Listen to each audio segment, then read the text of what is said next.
Salut à tous, dans cet épisode d'une nouvelle série là sur les Knicks, je vais donner mon avis et donner un petit peu mon décortiquage sur comment démarrer avec eux et puis surtout après par la suite qu'est-ce qu'on va bien pouvoir faire. L'objectif c'est quand même de ramener, en tout cas d'amener cette équipe, je dis ramener parce que j'ai souvenir de certains moments assez glorieux pour cette équipe il y a un certain nombre d'années. Euh, voilà, il faut revenir à quelque chose pour les Knicks. C'est pas possible. On ne peut pas laisser cette franchise euh, être là risée du monde entier, en tout cas du monde du basket. Alors, un point sans tarder, un point déjà sur la question des tours de draft. Les Knicks possèdent tous leurs premiers choix. Il n'y a aucun échange qui a été fait, contrairement par exemple à ce qu'avait pu faire, je ne sais pas moi, une équipe comme les Nets, il fut un temps et qui avait couru après pendant des années. Ensuite, par rapport à l'effectif, cet effectif, honnêtement, il est un peu de bric et de broc. Il n'y a pas grand chose à conserver. Vous pouvez voir que dans Touquet, ils ont fait la mise à jour là. Le contrat de Joachim Noah n'apparaît plus, le buyout a été actualisé dans le jeu. Et pourquoi est-ce que je vous montre ça? C'est qu'on a l'été 2019 qui se profile avec une énorme marge pour recruter. Disons qu'avec cet argent-là dans la NBA actuelle, il y a moyen déjà de faire une offre au contrat max. Faut pas oublier qu'il y aura Porzingis à re-signer. Hein. Et Porzingis, il va pas vouloir la moitié d'un contrat. Hein. Mais il y a quand même de quoi faire. On verra un petit peu de quelle façon. Bon, voilà. Ce qui pèse finalement le plus lourd, c'est les contrats de Hardaway, de Lee. Et pour ce qui est de Thomas, je suis assez surpris en fait. J'ai à deux doigts de me demander s'il n'y a pas une faille dans le jeu.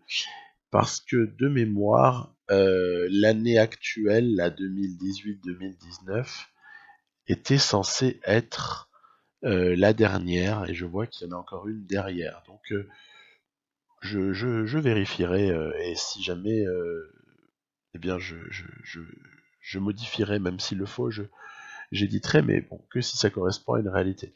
C'est rare que Touquet fasse des erreurs. Bon, il faut déjà définir la base de notre équipe.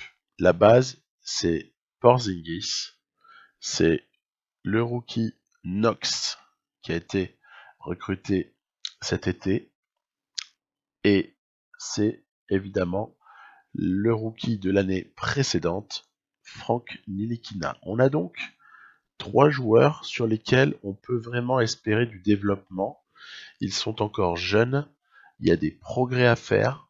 Honnêtement, je crois assez en le potentiel de ces trois-là. Ensuite, par rapport à l'été qui va venir, New York sera peut-être en mesure, les Knicks seront en mesure d'aller faire des offres au contrat max à tantôt un Kawhi Leonard, peut-être un Jimmy Butler, peut-être. Alors Jimmy Butler, il y a des interrogations hein, parce que il est en instance de trade là au moment où je parle. On sait pas, mais on sait que ça va partir. Donc je sais pas trop ce que ça peut donner. S'il atterrit à un endroit où il accepte de re-signer, ben voilà. Bref, a priori, il sera sur le marché. Ensuite, un autre qui pourrait être un objectif, hein, c'est Kyrie Irving. Quand bien même on a Nilikina, hein, mais Kyrie Irving, ça peut se draguer. Et puis, je vais le mettre, Thompson, Klay Thompson. Maintenant, j'aurais aussi pu rajouter Kevin Durant. Hein.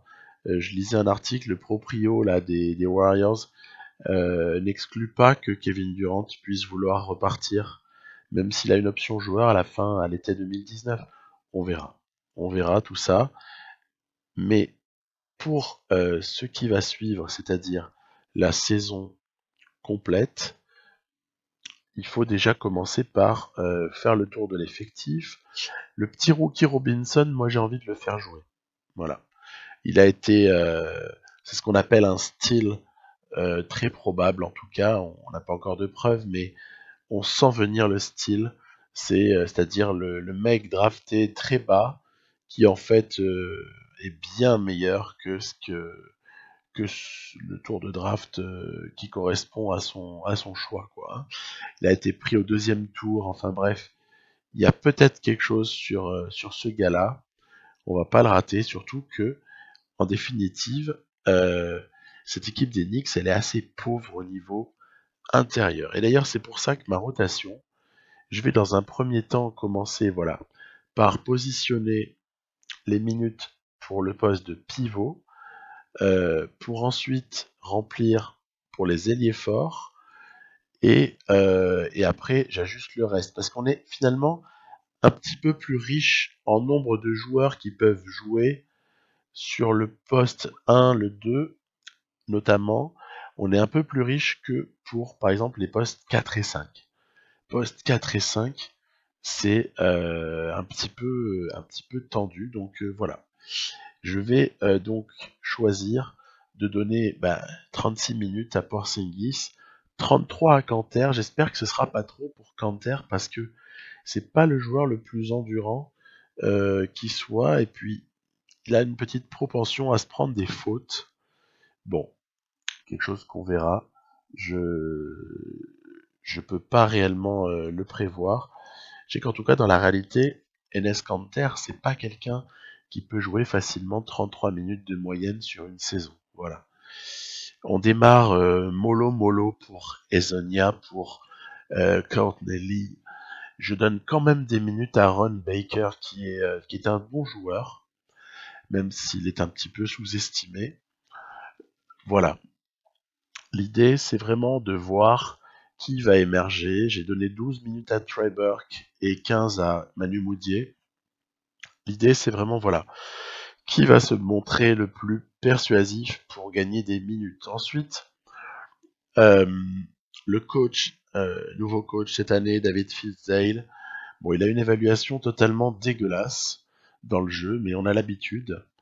J'ai un petit peu modifié les paramètres par défaut. J'ai demandé un peu plus d'aide en défense, plus d'exécution des tactiques, un poil plus de zone, une rotation à 11, une utilisation du banc quand même, un facteur de performance qui n'était pas à 30, il était beaucoup plus bas, je l'ai monté, pour qu'il nous donne des conseils sur qui doit jouer plus ou moins, et au niveau équilibrage jeune-vieux, et aptitude stratégique, bah oui, on privilégie quoi nous? On privilégie des jeunes qui vont se développer, et ces jeunes devront évidemment notamment avoir une certaine obéissance au niveau des consignes. Porzingis va être notre première option, Tim Hardaway Jr. la deuxième. Pour la troisième, on peut un petit peu hésiter, mais j'ai quand même choisi Enes Kanter, qui a des qualités en attaque qu'il n'a pas forcément à la même hauteur en défense, quoi. Hein. Il vaut plus par ses qualités d'attaque ou de rebondeur, voire même de rebondeur offensif, hein, par son physique, par sa pose d'écran, plus que vraiment par sa protection du cercle. Hein. Donc c'est pour ça que je mets aussi protéger la raquette, et puis je demande souvent à mes équipes de mettre une agressivité défensive maximale, entre guillemets. Voilà. Pour le rebond défensif, je demande qu'on s'impose, parce que je vais accompagner ça d'un style de jeu, on va dans l'aptitude stratégique. J'étais parti pour demander du vitesse et espace, parce que par défaut, ils nous mettent du grit and grind. Je suis pas tout à fait d'accord, c'est pas le style de l'équipe. J'aurais voulu vitesse et espace, mais en voyant vous voyez les petites barres, les petits, voir ça convient un petit peu à votre 5, quoi, en gros, hein. Je vais m'orienter vers quelque chose d'équilibré, en fait. Voilà. Je vais prendre quelque chose d'équilibré. C'est ce qui, on va dire, convient le mieux pour le moment à cette équipe, avec les joueurs qu'elle a, et surtout vu ceux qui vont le plus avoir de minutes En tout cas, en ce début de saison, c'est quelque chose qu'on pourra éventuellement faire évoluer, ça, les choix de type stratégique. Ensuite, il y a un truc rigolo dans 2K19 cette année, ça s'appelle le mentorat. Alors le mentorat, c'est quoi? C'est tout simplement la possibilité que vous avez de choisir pour un certain nombre de joueurs, vous pouvez choisir un mentor et un disciple. Quel est le principe? Le disciple va en général être un joueur plus jeune, en général un joueur qui joue plus ou moins au même poste, ou à un poste quasi, en tout cas avec des caractéristiques proches. Si vous voulez, vous n'allez pas mettre Steph Curry mentor de, je vais dire une bêtise, et Mo Bamba, le rookie du Magic d'Orlando, quoi. Voilà, c'est un pivot. Donc, moi, par exemple, ce que je vais choisir, c'est pour Kevin Knox, qui a 19 ans, j'ai pas d'ailier qui a vraiment quelque chose à transmettre sous la main. J'ai pas ça. Du coup, par extension, je vais m'orienter vers un autre joueur. L'idée, c'est quoi? C'est de développer des insignes. Voilà. C'est vrai que dans le jeu, dans Touquet, les choses sont beaucoup basées sur les insignes. Et les insignes aident beaucoup à des moments ben voilà, à être meilleur dans les matchs, quoi, tout bêtement. Hein. C'est rien de plus que ça. Et je vais donc choisir Kristaps Porzingis comme mentor de Kevin Knox. Alors, Porzingis n'est pas un 3, c'est un 4, voire même, on se demande si Fisdale ne va pas euh, lui demander de faire des minutes au poste 5, mais toutefois, comme Knox est quelqu'un que je vais positionner de temps en temps en 4, allez, je me dis qu'il y a moyen, on va essayer de faire un choix d'un signe à transmettre qui soit voilà, sniper en profondeur, spécialiste du pick and pop. Là, c'est excellent parce que le pick and pop, c'est un moyen de marquer des paniers qui est très très rémunérateur dans tout qui est. Donc voilà, en tout cas moi je l'utilise assez souvent en posant des pick and roll et qui terminent en pick and pop. Après, de manière assez naturelle, le jeune Mitchell Robinson pourra être mentoré par NS Kanter. Après tout, NS Kanter est là. Il n'est pas vieux, NS Kanter, il a 26 ans. Hein. Mais il a des insignes qui peuvent être sympathiques pour essayer de les transmettre à Mitchell Robinson qui n'en a aucun. Donc voilà, je vais choisir quelques insignes, notamment, c'est important, un spécialiste du pick and roll, c'est hyper important parce que ça va aider vos actions de pick and roll à aboutir en fait. Et puis, bah, il y a quand même un qui a pas été, de qui on s'est pas occupé, c'est l'ami Frank Ntilikina et bah, de la même manière que, alors, j'ai hésité avec Hardaway, mais il a presque rien à transmettre Hardaway. Non, en fait, on va utiliser Trey Burke. Voilà. On va utiliser Trey Burke qui a 4 insignes en tout. Et on va prendre des insignes qui sont relatifs, je dirais, au sens large, au scoring, quoi, à la capacité à shooter, etc. Parce qu'on sait que c'est un compartiment dans lequel Frank Ntilikina a des progrès à faire, très clairement. Il est très bon en défense déjà, il a une certaine lucidité dans l'organisation, mais par contre au niveau scoring, il faut qu'il y ait plus de régularité, il faut qu'il soit capable avec le temps d'apporter plus de points. Donc voilà l'esprit dans lequel j'ai mis en place ce mentorat. Donc maintenant on va s'amuser, hein, une fois qu'on a un petit peu fait tous ces réglages là, on peut se permettre de de lancer un match, mais non sans avoir regardé, voilà, je vous montre avec quelles options moi je joue. Je joue en 5 minutes par carton. Euh, je joue avec extrapolation des stats, évidemment. Après, je laisse beaucoup de choses par défaut. Finalement, la seule chose que j'ai modifiée dans les transferts, c'est que j'ai mis validation, vous voyez, validation, parce que je veux pouvoir bloquer les transferts des autres équipes qui me paraissent débiles. Quoi. Voilà. c'est la seule chose. Et puis aussi la fréquence des blessures briseuses de carrière. Je trouve que parfois dans le jeu, il y a un peu d'abus sur certaines blessures qui peuvent vraiment faire perdre beaucoup de valeur à certains joueurs. Voilà. All-Star, parce qu'on est une quinzaine, même pas, ouais, une quinzaine de jours après la sortie du jeu. J'ai déjà joué certains matchs, mais je ne suis pas encore au sommet au niveau du gameplay. Il faut que je continue à progresser un petit peu. Donc, pour l'instant, je suis en All-Star. Puis quand j'en aurai fait le tour, eh bien, ce sera le moment de passer en Superstar.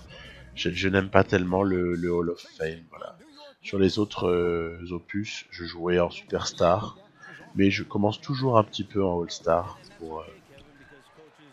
pour un peu prendre mes marques, pour sentir le jeu, pour voir les petites choses à comprendre. Voilà, donc c'est parti. On nous propose un match face aux Hawks d'Atlanta. Et puis là, vous voyez, c'est intéressant. Il y avait une amorce de main-main avec Hardaway, mais j'ai vu que ça s'est ouvert sur un écran posé. Ben voilà, hein, si on voit que ça s'ouvre, on va pas se gêner. Après, la contre-attaque, c'est notre fond de jeu. Hein. Si elle est hoop en contre-attaque. Regardez, Porzingis, au début, il va vraiment répondre présent. Bon, de toute façon, on va pas se mentir. Hein. C'est notre arme absolue. Hein. La défense, en revanche, c'est pas notre arme absolue. Regardez, c'est joli ça. On a posé un petit système là-bas pour libérer Porzingis en catch and shoot. Voilà, j'aime beaucoup essayer de trouver des catch and shoot en remise sur les remises de touche. Voilà. Donc bon, ok, un petit move, un enroulé, voilà. C'est le petit... allez, on fait nos gammes, c'est le début de saison. On voit tout ce qu'on est capable de faire avec Kristaps Porzingis. C'est-à-dire pas mal de choses, hein, pour être très franc. Offensivement, c'est une arme de destruction massive Porzingis. Donc voilà, premier carton équilibré. Deuxième carton, alors là aussi, hop, on va jouer avec l'enroulé, là c'est sympa. Le petit enroulé, il est sympa, on peut le faire avec le bouton de gauche, avec la molette de gauche de la manette. C'est assez pratique. Voilà. Courtney Lee, je pense que c'est quelqu'un qui a des choses à nous apporter. Voilà. Donc je ne vais pas le mépriser. On voit... je vais aussi essayer d'utiliser quand même suffisamment Hardaway parce que c'est pas en défense qu'il faut espérer des miracles de Tim Hardaway Jr. C'est plutôt offensivement qu'il va falloir l'exploiter. Là, on voit que Porzingis a drivé. Il sait tout faire en fait. Hein. Pareil pour Trey Burke. Hein. C'est la même chose que pour Hardaway. Trey Burke, qui s'est fait prendre dans un écran à l'instant. C'est pour ça que Lynn était tout seul. Trey Burke, bah écoutez, c'est simple. Hein. Soit vous l'utilisez pour essayer de planter des points, soit il vaut mieux pas le mettre sur le terrain. Passe aveugle de Baker. Hein. Attention, hein. Attention, il sait jouer au basket, le garçon. Donc bon, vous voyez que ce match, je vous en ai choisi que des petits extraits. Il n'y a pas, voilà, joli décalage là pour le 3 points de Hardaway. Il y a Knox aussi qui s'y met. Voilà, homme du match, Kristaps Porzingis. Il a tout fait, il a fait du 3 points, il a fait du drive, il a fait des passes, il a pris quelques rebonds. Voilà, il est venu finir près du cercle. Il y a à peu près tout. Il y a eu du move aussi, de haut cercle. Voilà, c'est la palette complète. En face, Trae Young n'a pas été phénoménal. Nous, on a toujours des oublis défensifs. Hein. C'est vraiment calamiteux.